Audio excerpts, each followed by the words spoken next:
Bismillahirrahmanirrahim. Assalamualaikum warahmatullahi wabarakatuh. Perkenalkan, nama saya Arafi Salma Salima dari kelas 4D. Jadi pada hari ini saya akan menjelaskan sedikit materi, yaitu tentang teori-teori masuknya Islam ke Nusantara.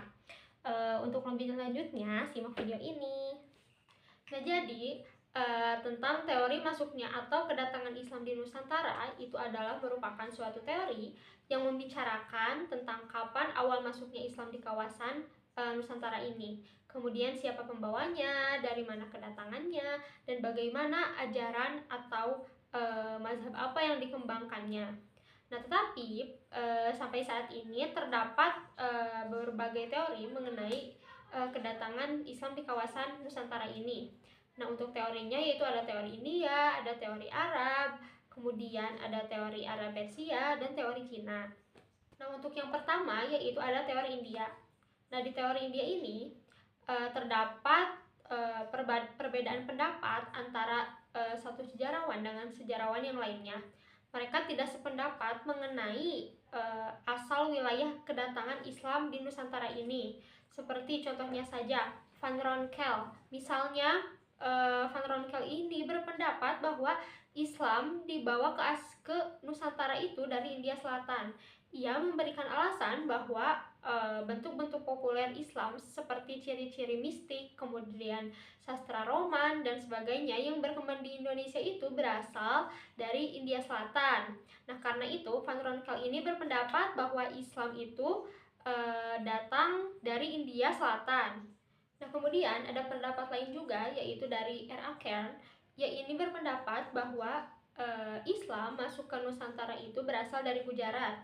Nah, R.A. Kern ini menyadarkan bahwa teorinya itu pada adanya bukti-bukti fisik berupa adanya kuburan atau batu nisan yang terdapat di Gresik, Jawa Timur, dan kemudian ada juga di Samudra Pasai, itu berasal dari daerah Gujarat. Karena itu Islam di Nusantara itu di Indonesia ini ya berasal dari daerah Gujarat, yaitu India bagian selatan.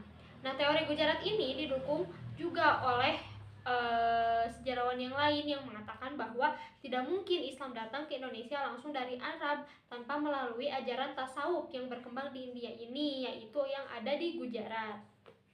Kemudian yang kedua itu ada teori Arab.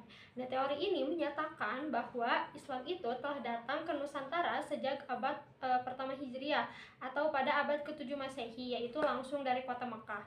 Nah, jadi sebenarnya secara historis mengenai pendapat ini bahwa antara bangsa Arab dengan negeri Cina itu telah lama terjalin hubungan dagang dan politik jauh sebelum datangnya Islam, yaitu pada abad ke-4 Masehi. Nah, jadi para pedagang Arab itu biasanya sebelum menuju ke negeri Cina itu terlebih dahulu singgah di beberapa pelabuhan di Nusantara, yaitu untuk menunggu angin yang menghantarkan kapal-kapalnya sampai ke negeri Cina. Kemudian yang ketiga itu ada teori Persia.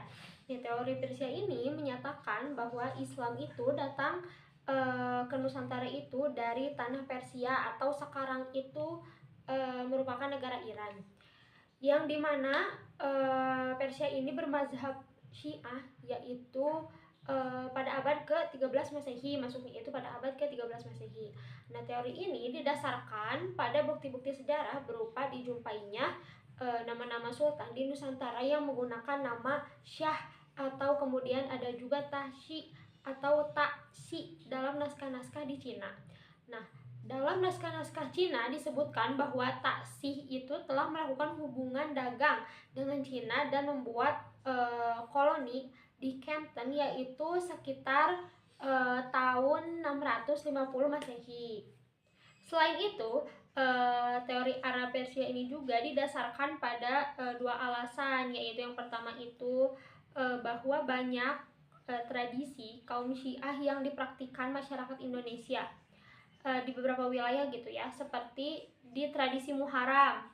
Kemudian yang kedua juga ada dijumpainya pengajaran baca Al-Quran dengan menggunakan kata-kata seperti yang ada di Persia, yaitu seperti Jabar, JR, yang dimana di masyarakat Islam di Indonesia itu merupakan hal itu digunakan orang-orang Mekah di dalam mengeja huruf-huruf Al-Quran seperti itu. Nah, kemudian itu ada teori Cina gitu ya. Teori Cina ini menyatakan bahwa Islam itu disebarkan ke kawasan Nusantara itu berasal dari Cina. Nah, untuk bukti-bukti mengenai kedatangan Islam berasal dari Cina itu kita dapat rujuk pada peristiwa, contohnya peristiwa pemberontakan di Canton pada tahun 877 Masehi yang telah mengorbankan kira-kira 120.000 orang sampai 200.000 orang para pedagang Islam gitu ya.